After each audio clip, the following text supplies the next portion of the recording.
بھارت میں لوک سبھا کے انتخابات سے پہلے مقبوضہ جموں و کشمیر میں چھاپوں اور گرفتاریوں کا ایک نیا سلسلہ شروع ہو گیا ہے۔ بھارتی فوجی رمضان کریم کے بابرکت مہینے میں کشمیریوں کو تنگ کر رہے ہیں اور گھر گھر چھاپے مار کر مکینوں کو ہراساں کر رہے ہیں۔ مقبوضہ جموں و کشمیر میں گھروں پر جاری چھاپے اور درجنوں کارکنوں کی گرفتاری کا مقصد اختلاف رائے کا نئے سرے سے گلا گھونٹنا ہے۔ مقبوضہ جموں و کشمیر میں گرفتاریوں اور ہنگامہ آرائی کے ذریعے بھارتی حکومت نے آزادی کی آواز کو خاموش کرنے کا بدترین انتقامی عمل تیز کر دیا ہے۔ حریت کانفرنس نے بھی بھارتی فورسز کی طرف سے سری نگر، بارہمولہ، کپواڑہ، کولگام، بانڈی پورہ، پلوامہ، شوپیاں، اسلام آباد، بڈگام، گاندربل اور دیگر اضلاع میں محاصرے اور تلاشی کی کارروائیوں اور گھروں پر چھاپوں کے دوران عام کشمیریوں کو نشانہ بنانے پر شدید تشویش کا اظہار کیا ہے۔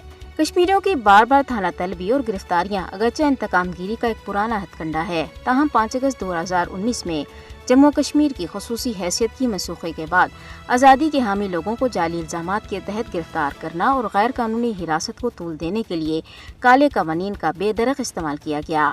بھارتی فوج کو پبلک سیفٹی ایکٹ UAPA اور افسپا کے تحت وسیع اختیارات حاصل ہیں، جن کے تحت بھارتی فورسز اہلکار مقبوضہ علاقے میں انسانی حقوق کی سنگین خلاف ورزیاں کر رہے ہیں۔ مودی حکومت تنازع کشمیر کے حل کے تمام پرامن ذرائع کو ہی تباہ کرنے پر تلا ہوا ہے۔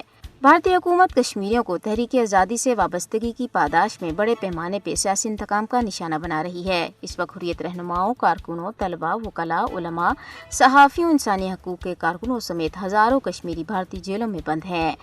سیاسی قیدیوں کی نظر بندی کو تول دینے کے لیے انہیں عدالتوں میں پیش نہیں کیا جا رہا۔ بھارتی عدالتیں بھی اپنے متعصبانہ رویے کی وجہ سے کشمیریوں کے مقدمات سننے میں کوئی دلچسپی نہیں دکھاتی۔ بھارتی مظالم کشمیری عوام کو اپنے جائز مطالبے سے دستبردار کرنے پر مجبور نہیں کر سکتے۔ بھارت کو بے گناہوں کے خلاف جاری کریک ڈاؤن کے لیے جواب دہ ہونا چاہیے۔